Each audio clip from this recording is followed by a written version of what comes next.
In that chapter, I told you about the meaning of the terms organization and classification of data.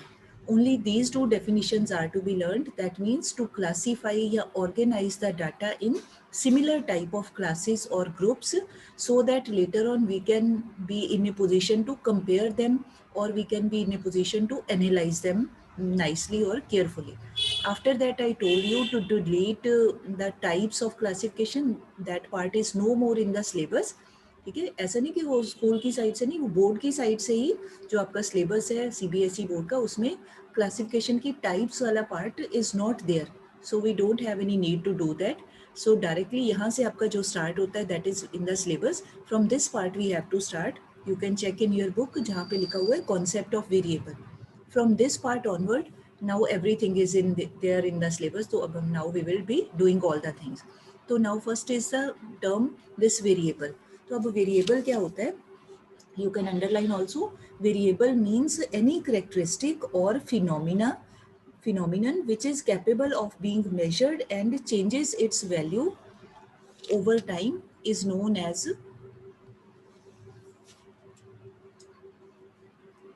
as this variable. अब ये line बड़ी heavy सी line लग रही है, इसका क्या मीनिंग है? सिंपल टर्म्स में any quantitative phenomena, any characteristic और phenomena. Still students are coming. इसका मतलब है कि उस कैरेक्टरिस्टिक को लेना है जिसको हम क्वांटिटेटिवली एक्सप्रेस कर सके. इकोनॉमिक्स में, स्टैटिस्टिक्स में that thing is known as that phenomena. Phenomena मतलब कोई भी चीज़ का कोई जो एस्पेक्ट है या क्वालिटी है उसकी, या कुछ भी है, मतलब फीचर है, क्वालिटी तो नहीं कहेंगे, क्वालिटी भी हो. इवन देन जिस बात को हम नंबर्स में एक्सप्रेस कर सके, only that characteristic is to be taken care of. उसको ही अटेंशन देनी है. जैसे अभी मैं कहूँ, मैं 3-4 एग्जांपल देती हूँ, you will come to know automatically कि इसमें किस चीज़ को हम क्वांटिफाई कर सकते हैं और किसको नहीं.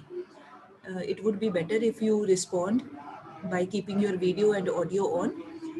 Agar if I ask what is the number of pens with you right now, can anyone tell? Anyone can unmute and tell what is the number of pens or pencils with you right now? अभी जब meeting चल रही है. 2. Tanvi can you tell? 3 pens. Okay. Nandini Verma, how many pens are having you are having? Huh? Yes. Okay. Divanshi, कितने pen है अभी आपके पास में? 2 पेन्स है. Very good. स्नेहल सूद, आपके पास में? मैम 2. Okay, very good. इसका मतलब आपने कैसे बताया? आपने काउंट किया, गिना, तभी आपको पता चला ना 2 पेन है.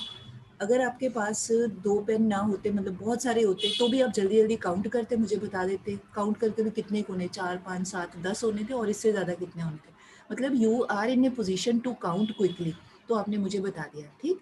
अच्छा, अगर मैं पूछूँ, अब हंसना नहीं है, एग्जाम्पल ही ऐसे है कि बेटे आपके हेड पे कितने बाल है? अभी बताओ मुझे. तो अब शुरू कर सकते हो. अपने हेयर काउंट करने शुरू करोगे तो सारा दिन सारी रात लगे रहोगे तो भी नहीं पता चलेगा कितने हेयर है. गिनी कहाँ से शुरू करोगे? फिर भूल जाओगे, काउंट नहीं कर सकते, है ना. अच्छा, इसका मतलब क्या हो गया कि कुछ चीज़ें हमारे आसपास ऐसी होती हैं जिनको हम काउंट कर सकते हैं, and some things are there जो हमारे काउंटिंग के बाहर है. अगर मैं आपको बोलूँ कि दिया शर्मा मुझे बताओ अरेबियन ओशन में कितनी फ़िश हैं, तो अब दिया शर्मा बेचारी जाएगी पहले अरेबियन ओशन, वहाँ पे मछलियाँ गिननी शुरू कर देगी. जहाँ से शुरू करेगी वो और मछलियाँ आ जाएंगी, ये बेचारी भूल जाएगी कितनी फ़िश है ना. अच्छा, अगर मैं किसी और बच्चे को पूछूं कि बताओ रात को स्काई में कितने तारे हैं, कितने स्टार्स जगमग जगमग कर रहे हैं, तो कहाँ से शुरू को? गिन ही नहीं सकते, है ना. कहने का मतलब ये है कि भी ऐसी भी बहुत सारी चीज़ें हैं हमारे पास में जिनकी काउंटिंग पॉसिबल नहीं है, और ऐसी भी बहुत सारी चीज़ें जिनकी काउंटिंग पॉसिबल है. तो पहली बात तो यही लेनी है वेरिएबल में कि ऐसी चीज़ जिसको हम गिन सके, काउंट कर सके, और उसको फिर नंबर की फॉर्म में अपने कॉपी पे लिख के बता भी सकें. अब आप लिख सकते हो 2 पेन, 4 पेन, 5 पेन लिख सकते हैं. ठीक है. अच्छा, उसके बाद एक तो ये है, फिर उसके बाद उस चीज़ में, उस करेक्टरिस्टिक में चेंज भी आना चाहिए. वो उसमें बदलने की भी कैपेसिटी होनी चाहिए. बदलने की कैपेसिटी इन द सेंस कि आज आपके पास 2 पेन है, आज आप शाम को you go to some shop, कहीं जाते हो आप, मान लो कोई शॉप खुली हुई है, तो आप जाके वहाँ से 3 और नए पेन ले आते हो। आप कहते हो कि इसका रिफ़िल ख़त्म होने वाला है, मैं और 3 पेन ले आता हूँ। कल को मैं पूछती हूँ कि हाँ जी बेटे अब कितने पेन हैं? तो you will say ma'am I have 5 pens with me, 2 पुराने और 3 नए पेन हैं। तो इसका मतलब अब वो पेन्स के नंबर में चेंज आया, आज 2 हैं, कल 5 हो गए। That means change has come. तो इसका मतलब इसको हम मानेंगे, इसको हम कहेंगे वेरिएबल है ये। जो पेन्स हैं that is a variable, because इसमें क्या हो रहा है, इसको हम क्वांटिफाइड नंबर में क्वांटिफाई कर सकते हैं, मतलब गिन सकते हैं, इसके चेंज को देख सकते हैं, काउंट कर सकते हैं, भाई 2 पेन थे अब 5 हो गए, 6 हो गए, गिन सकते हैं जो चेंज आ रहा है, और उस चेंज को भी लिख के बता सकते हैं। भी आप कह सकते हो कि yesterday I was having 2 pens with me, then I purchased 3 more, and today, मतलब मैं आने वाले कल की क्लास की बात कर रही हूँ, तो कल आप कहोगे कि ma'am today I have 5 pens, कितना चेंज आया? 3 पेन्स का चेंज आया। ये सब बातों को आप लिख के नंबर्स में एक्सप्रेस कर सकते हैं। तो ऐसे ही जिस भी बात को, जिस भी कैरेक्टरिस्टिक को हम, जिसमें चेंज आता हो और उस चेंज को मेयर कर सके, उसको काउंट कर सके, उसको चेक कर सके, मेयर करने का मतलब चेक कर सके, तो और उसको चेक करने के बाद उसको लिख के बता सके न्यूमेरिकली, तो then that feature, that characteristic या phenomena, that is called variable. ठीक। अच्छा, एक और एग्जांपल लेते हैं। जैसे जब आप 6th क्लास में थे तो आपकी हाइट कितनी थी? मान लो जितनी भी थी आपने कहीं लिखी होगी। फिर आप 7th क्लास में आए, तब आपने अपनी हाइट मेजर की, आप लिख के बता ही सकते हैं ना, उसको लिखा जा सकता है कि पिछले साल मेरी हाइट इतनी थी, अब मेरी हाइट बढ़ के इतनी हो गई। अच्छा, अब आप 11th क्लास में हो, तो ऑब्वियसली आपकी हाइट 6th क्लास के मुकाबले तो बड़ी ही है ना, ज़्यादा ही हुई है ना, छोटी तो नहीं हुई। तो अब आप उस चेंज को मेजर कर सकते हो कि when I was in 6th class तो मेरी height was so and so, now I am in 11th class, 5 साल बीत गए हैं, मेरी हाइट अब इस समय इतनी है। That means you are in a position, height जो है that will be called variable. क्यों? क्योंकि उसमें चेंज आ रहा है और उस चेंज को लिख के बताया भी जा सकता है नंबर्स में, है ना। आप लिख सकते हो कि 5 साल पहले मेरी इतनी हाइट थी, 5 साल बाद अभी प्रेजेंटली मेरी इतनी हाइट है। ऐसे ही वेट है, पहले मेरा वेट इतना था, अब मेरा वेट इतना है। मतलब कहने का सारा कहानी का मतलब है कि कोई भी ऐसा फीचर, ऐसी करेक्टरिस्टिक क्या है आगे, which is capable of being measured.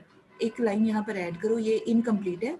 Which is capable of being changed, measured के पहले चेंज्ड वर्ड लिख लीजिए।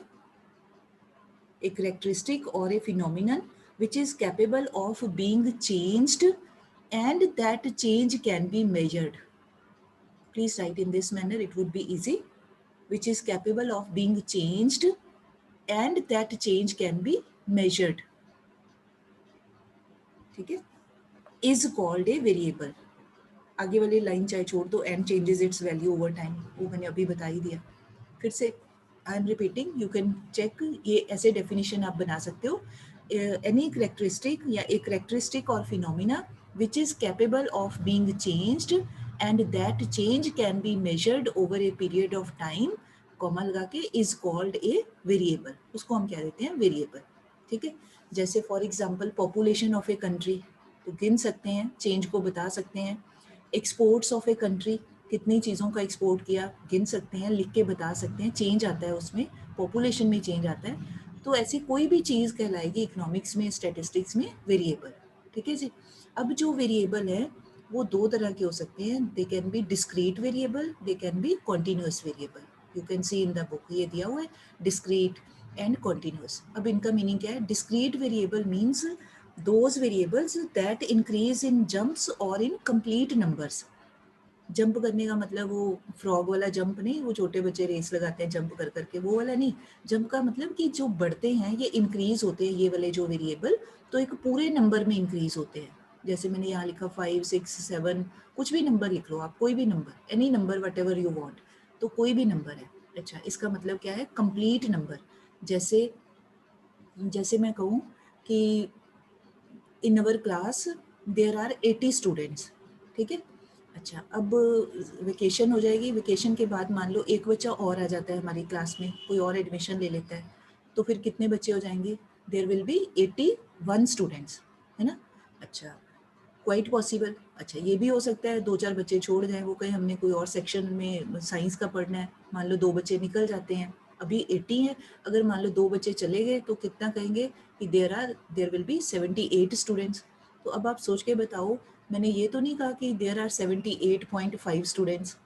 बच्चे बच्चे तो काट काट के आधे नहीं ना कर सकते कि 78.5 बच्चे हैं, 79.5 बच्चे हैं, ऐसा नहीं, पूरा ही कहेंगे ना। यहाँ कहेंगे 78 बच्चे हैं, या कहेंगे 80 बच्चे हैं, या कहेंगे 81 बच्चे, पूरा पूरा ही कहेंगे, है ना।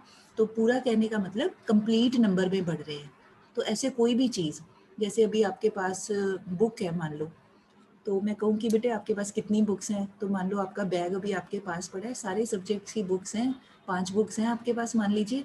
अच्छा, तो कल को आप एक और बुक ले आते हो कुछ एडिशनल पढ़ने के लिए, तो अब आपके पास 6 बुक्स हो जाएंगी। तो आप कहोगे मेरे पास अब 6 बुक्स हैं, तो 5 की बजाय पहले हमने कह दिया 5 बुक्स, अब कह दिया 6 बुक्स। तो ये कौन सा वेरिएबल होगा? Discrete variable. आप ये तो नहीं कहोगे कि नई बुक ले आए, उसके फाड़ फाड़ के 4 हिस्से कर दिए, और फिर आप कहो कि मैडम मेरे पास 5 बुक्स पूरी हैं और एक बुक को मैंने फाड़ के उसके 4 हिस्से कर दिए थे, एक 1/4 पार्ट है। ऐसे तो नहीं कहोगे, बुक को फाड़ोगे तो नहीं ना। आप कहोगे, या कहोगे आप मेरे पास 5 बुक्स हैं, या आप कहोगे मेरे पास 6 बुक्स हैं, है ना, पूरा ही आप लोगे नंबर उसका। तो ऐसे ही जिन चीज़ों को हम पूरे पूरे नंबर में बताते हैं वो वेरिएबल कहलाते हैं डिस्क्रीट वेरिएबल। तो इंक्रीज इन जंप्स का मतलब पूरा नंबर ही बढ़ेगा इसका, आधा पॉइंट में, फ्रैक्शन में नहीं बढ़ता है। अच्छा, ऑन दी अदर साइड जो कॉन्टिन्यूस वेरिएबल्स होते हैं, दे, प्लीज सी उसका क्या लिखा है, variables that assume a range of values या increase not in jumps but continuously और इन फ्रैक्शंस। सीधा सीधा भी इसको सिंपल डेफिनेशन भी आप बना सकते हो, means these are those variables which increase in fractions. इतना भी आप लिख दोगे, दैट इज इनफ। इतना बुक में थोड़ा मुश्किल लग रहा है, सिंपली आप लिखो continuous variables are those variables which increase in fractions और इन पॉइंट्स। ठीक है, अब उसका मीनिंग क्या है? जैसे ये जैसे देखिए मैंने यहाँ लिखा है एग्जाम्पल 5.6, 5.7, आप कोई भी एग्जाम्पल ले सकते हो अपनी चॉइस का, कोई भी लिख लो, 6.9, 6.8, जो भी आपका दिल करे। ठीक है, अच्छा अब यहाँ पर क्या है, आगे मैंने लिखा इन फ्रैक्शंस। अच्छा, अब इसका मीनिंग क्या है? अब आप अपनी हाइट मेजर करते हो, तो ज़रूरी तो नहीं सारे बच्चों की हाइट मान लो 4 फीट है, या सबकी हाइट 5 फीट है, या सबकी हाइट 6 फीट है। पॉइंट आता है ना आगे, 5 फीट इतने इंचेस। आप कहते हैं ना 5 फीट 2 इंचेस है, 5 फीट 3 इंचेस है, 5 फीट 9 इंचेस है, जिसकी जो है, आप पॉइंट लगाते हो साथ में, तभी आप बताते हो मेरी हाइट इतनी है। तो इसका मतलब अब हाइट को फ्रैक्शंस में दिखाया जा सकता है, बताया जा सकता है। अच्छा, मान लो आप कोई वेजिटेबल लेने गए, आपने 5 किलो पूरी सब्जी ली कोई, और एक 5.5 kg ली, 5.5 किलो आपने कोई वेजिटेबल ली, पोटैटोज लिए, अनियन लिए, कुछ भी आप सोच लो। ठीक है, अब आप उसको पॉइंट में बता सकते हो, 5.5 kg आप कह सकते हैं 5.5 किलो को, 5 किलो पूरे और आधा किलो और। तो जब उसको लिख के बताना हो तो हम कह सकते हैं 5.5, 5.5। अच्छा, आप दूध परचेज करते हो, मिल्क आपने लिया 1 लीटर एंड 400 मिलीलीटर, तो आप उसको कह सकते हो 1.4 लीटर। अगर पॉइंट में लिखना हो 1.4, 1.4 लीटर कह सकते हो कि 1 लीटर पूरा, 400 मिलीलीटर और एक्स्ट्रा लिया, मतलब आप इस बात को पॉइंट में बता सकते हैं।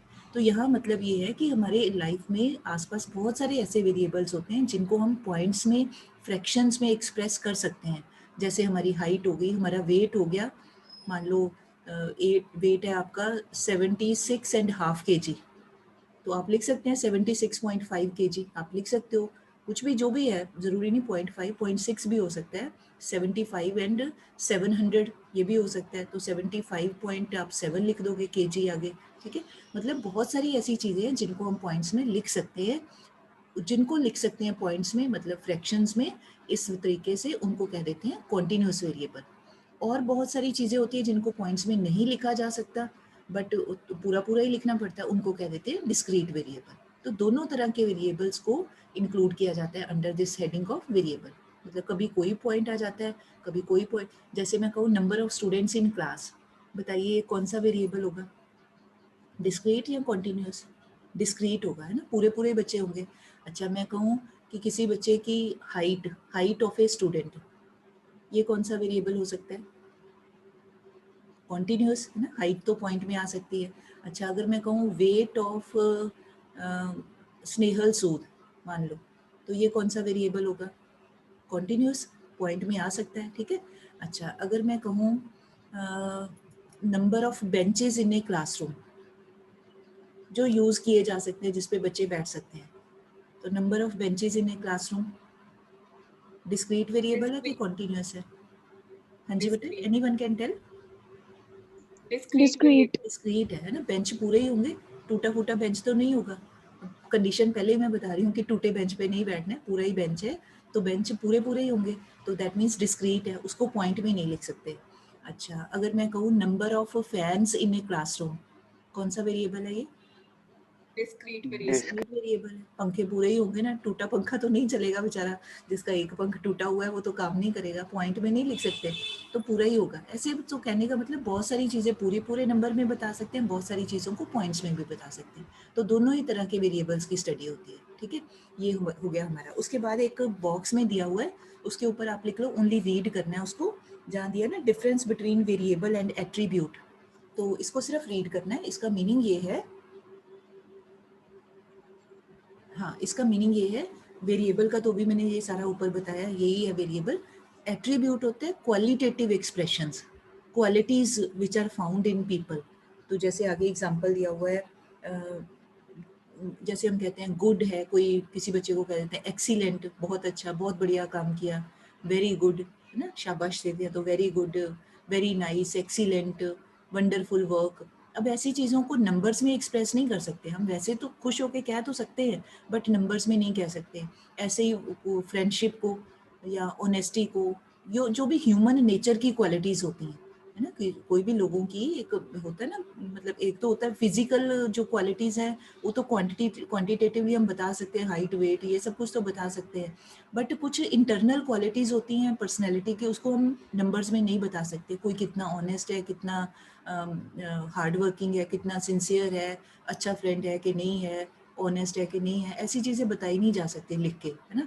तो ऐसी चीज़ों को कहा जाता है एट्रीब्यूट। तो यहाँ पर सिर्फ यही है कि जो स्टैट्स है, स्टैटिस्टिक्स में वी स्टडी ओनली वेरिएबल्स, जिनको मेजर किया जा सकता है, चेंज को लिखा जा सकता है नंबर्स में, सिर्फ उनकी स्टडी होती है।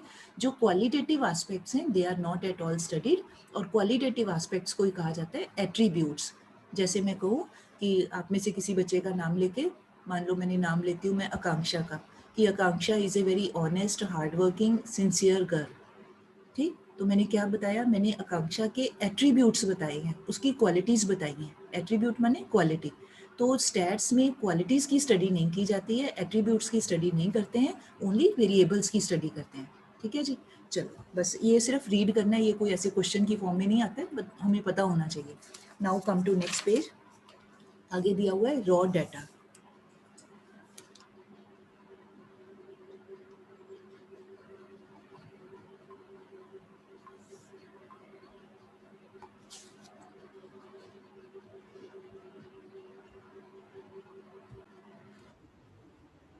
Raw data means data, a mass of data in its crude form is called raw data. मास मतलब बहुत सारा, कई सारे नंबर हमें दिए हुए, बहुत सारे नंबर्स दिए हुए हैं, in its crude form. Crude होता है रफ फॉर्म, ठीक है। जैसे आप अपनी रफ कॉपी पे सारे ही सब्जेक्ट्स का कितना ही काम कर लेते हो, सारी कॉपी फिल कर लेते हो, सारी कॉपी भर जाती है आपकी, तो वो क्या है, that is raw data. Raw information है, मतलब आपने उसकी, you have not at all categorised that, आपने उसको सब्जेक्ट वाइज नहीं किया है या पार्ट करके काम नहीं किया था, आपने रफली आप लिखते गए, जो आया वो आप लिखते गए। दैट मीन्स वो मास है। मास मतलब बहुत सारी इन्फॉर्मेशन आपने लिख ली और वो रफ फॉर्म में है, क्रूड फॉर्म में है, रफ मतलब क्रूड फॉर्म में है, तो उसको हम कह देंगे रॉ डाटा, ठीक है। तो ऐसे ही स्टैटिस्टिक्स में जब भी हम कोई नंबर्स को लिख लेते हैं, रफली लिख लेते हैं, अनऑर्गेनाइज्ड मैनर में, मतलब कोई हेडिंग नहीं बनाते, कोई उसका कॉलम नहीं बनाते, कोई उसकी क्लास नहीं बनाते, कुछ भी कुछ मतलब सोच समझ के नहीं लिखते, वैसे ही लिख लेते हैं रफली, तो that data is called unorganised data. Organise तो तब होगा जब हम उसको प्रॉपर कुछ सोच समझ के लिखें, तब तो ऑर्गेनाइज होगा, बट अगर वैसे ही रफली लिखते रहें किसी बात को, तो देन इट इज अनऑर्गेनाइज्ड। तो जो रॉ डाटा होता है दैट इज अनऑर्गेनाइज्ड, ठीक है। आगे देखिए जरा अपनी बुक में, one example is given, marks obtained by students of class 11 in statistics. ऐसे ही नंबर्स दिए हुए हैं ना, कोई नंबर दिए हुए हैं, कोई एग्जांपल किसी की बुक में कोई भी हो सकता है, only numbers, marks are given. अब ये अगर जो मार्क्स लिखे हैं तो इन मार्क्स को देख के हमें कुछ समझ नहीं आता है, ओनली बस नंबर लिख दिए। ये नहीं पता चलता कि किसके मार्क्स 20 से ऊपर हैं या किसके मार्क्स 20 से कम हैं या किसके 0 मार्क्स हैं, मतलब कोई कैटेगराइजेशन नहीं की हुई, कोई क्लासेस नहीं बनाई हुई, वैसे रफली कुछ भी लिख दिया, 20-30 बच्चों के नंबर लिख दिए। तो जब हम ऐसे लिखा होता है कि जिससे कोई कंक्लूजन ना निकाला जा सके, then it is called raw data. ठीक, उसके बाद आइए ज़रा नेक्स्ट एक पॉइंट दिया हुआ है सीरीज़, नेक्स्ट एक हेडिंग दिया हुआ है सीरीज़। तो when we convert that raw data in some logical order, logical order मतलब जिससे कोई सेंस निकलती हो, कोई मीनिंग निकलता हो, तो जब हम उस रॉ डाटा को किसी सेंसिबल मैनर में लिखते हैं तो then it is called series. ठीक, अब कौन सी सीरीज है ये? Statistical series. तो इसके आगे आप वर्ड ऐड कर लो, सीरीज और statistical series. Nandini Verma, you raised hand बेटे, any problem is there? Nandini Verma, I think वैसे ही टच हो गया होगा, नो प्रॉब्लम। तो सीरीज का मतलब statistical series, when raw data are, excuse me ma'am, हाँ जी मैम एक बार एक कॉन्टिन्यूस वेरिएबल समझाना, मेरा डिस्कनेक्ट हो गया था बीच में। बेटे, आप रिकॉर्डिंग सुन लेना, फिर मैंने उस पर काफ़ी टाइम लगाया था। ठीक है, आप रिकॉर्डिंग में उतने ओके ऊपर आके वहाँ से सुन लेना, नो प्रॉब्लम। हाँ जी, तो मैं, ओके मैम। हाँ सीरीज, सीरीज या स्टैटिस्टिकल सीरीज। तो series means when we convert या classify the raw data in the form of some logical order या सीक्वेंस, किसी कुछ सोच के लिखें, किसी लॉजिकल ऑर्डर में लिखें। जैसे बड़ा इंटरेस्टिंग एग्जांपल लेते हैं, जैसे आप 80 बच्चे हो क्लास में, तो मैं आपको वैसे ही नाम लिख लूँ, बिना सोचे समझे वैसे ही नाम लिख लूँ रजिस्टर पे, तो that will B raw data. कि मैंने कुछ सोच के नहीं लिखा, वैसे ही लिख लिया, बस जो दिल किया वो लिख लिया, सब 80 बच्चों के नाम लिख लिए। बट अब अगर मैंने उसको सीरीज बनानी है तो then I have to think carefully. Now I can have 2-3 ways in which मैं उसको किसी लॉजिकल ऑर्डर में लिख सकती हूँ। फर्स्ट ऑर्डर क्या हो सकता है? I can arrange all the names of 80 students in some alphabetical order. ABCD में लिख सकती हूँ ना, पहले सारे A अल्फ़ाबेट वाले बच्चों के नाम, फिर सारे B अल्फ़ाबेट वाले, C वाले, ऐसे ही पूरी ABC जो जो नाम आते हैं उस ऑर्डर में लिख लूँ। अब उसकी भी कोई सेंस निकलती है कि I have arranged in some logical order. कौन सा ऑर्डर? Alphabetical order. एक तो ये कर सकती हूँ, तो वो बन जाएगी सीरीज़। अच्छा, अगर if I don't want to do this way, तो मैं एक और तरीका लगा सकती हूँ। आपका जो एडमिशन नंबर है उसको कंसिडर कर सकती हूँ, उसी अदरवाइज ऑल्सो हम लोग स्कूल में ऐसे ही लिखते हैं, जो जिस बच्चे का जो एडमिशन नंबर पहले है उसका रोल नंबर पहले, जैसे जैसे आपका आगे बच्चे आते हैं कि एडमिशन नंबर आया, उस एडमिशन नंबर के सीक्वेंस में you are given as roll numbers, आपके नाम वैसे लिखे। तो अब ये भी एक लॉजिकल तरीका है कि किस तरीके से I have arranged the names of the students keeping in view the sequence of your admission numbers.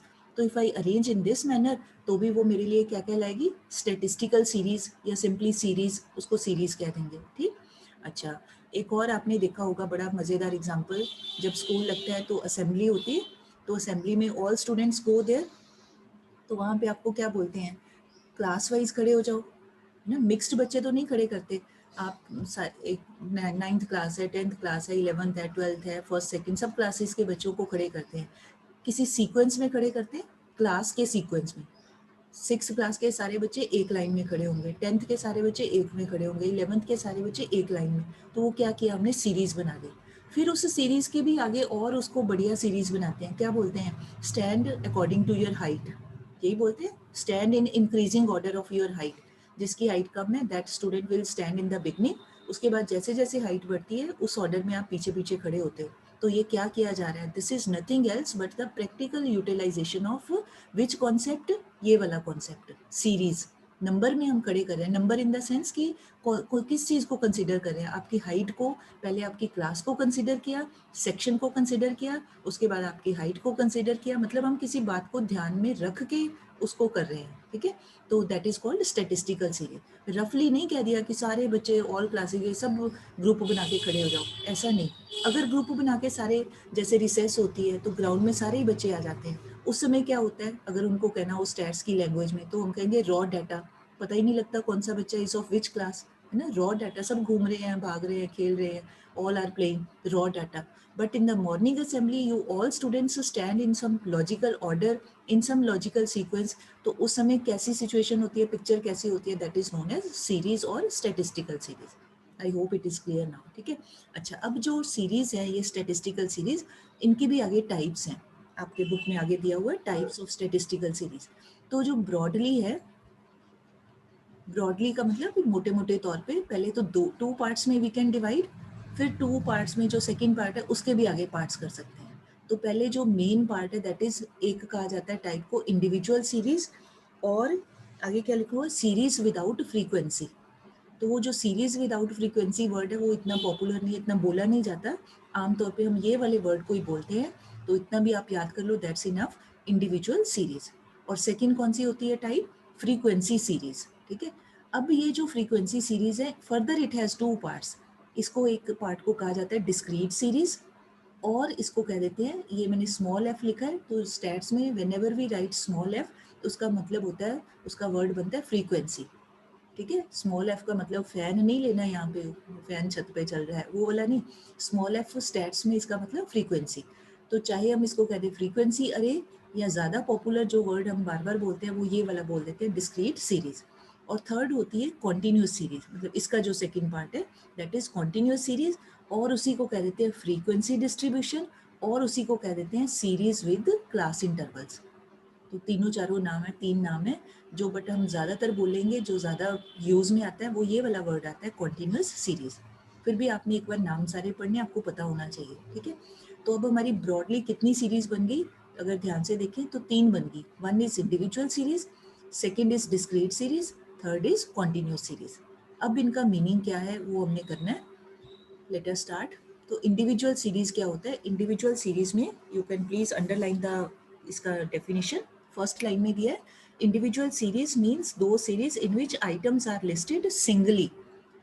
Singly का मतलब सिंगल लाइन में, एक लाइन में, एक ही लाइन में लिखना है बस हमने. उसको कह देते हैं, जब हम डाटा को एक लाइन में, सिंगल लाइन में लिख देते हैं, then it is called individual series.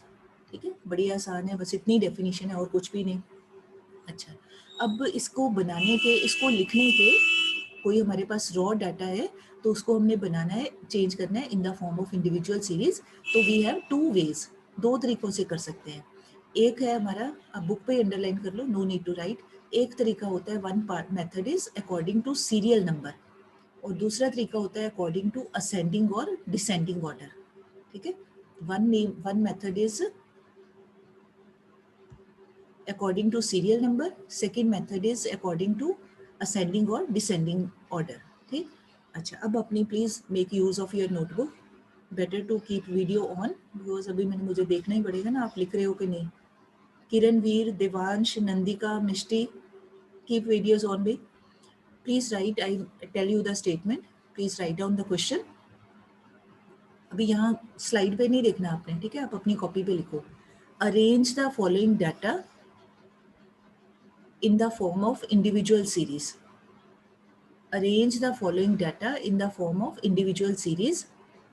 उसके आगे लिख लो नेक्स्ट लाइन में, मान लो ये कोई बच्चों के टेस्ट के मार्क्स हैं, तो लिखिए marks they are 10, comma comma लगाते जाना है. 10 के बाद 12, 12 के बाद 8, 8 के बाद 11, 11 के बाद 15, 1 5 15.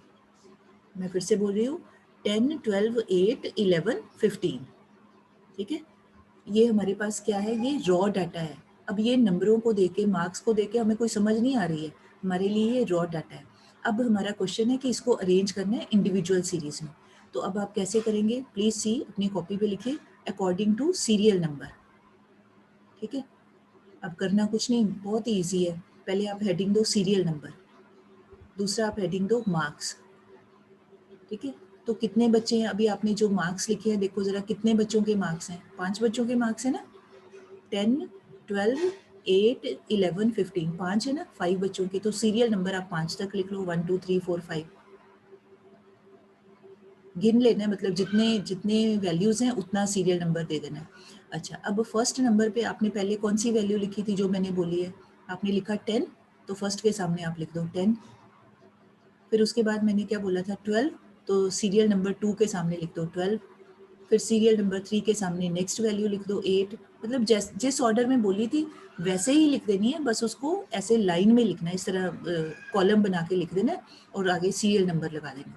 3 के सामने 8 लिख दिया, 4 फोर्थ सीरियल नंबर के सामने 11, फिफ्थ के सामने 15। ठीक, एक तो ये तरीका हो सकता है। दूसरा हो सकता है असेंडिंग और डिसेंडिंग ऑर्डर। अब ये आपने 10th तक किया ही हुआ है मैथ्स में। असेंडिंग होता है इंक्रीजिंग ऑर्डर में और डिसेंडिंग होता है घटते हुए ऑर्डर में, डिक्रीजिंग या डिमिनिशिंग में। तो बस अब यहाँ पे आप लिखो असेंडिंग ऑर्डर।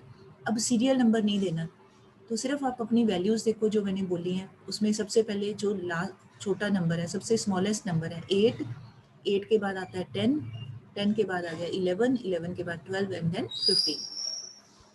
अब आप यहाँ से चेक करो, ये सारा क्या है, इंक्रीजिंग ऑर्डर है ना, बढ़ रहा है, छोटी वैल्यू से बड़ी वैल्यू की ओर जा रहे हैं, तो ये तरीका हो गया असेंडिंग ऑर्डर। दूसरा एक और होता है डिसेंडिंग। डिसेंडिंग मतलब नीचे की ओर आना।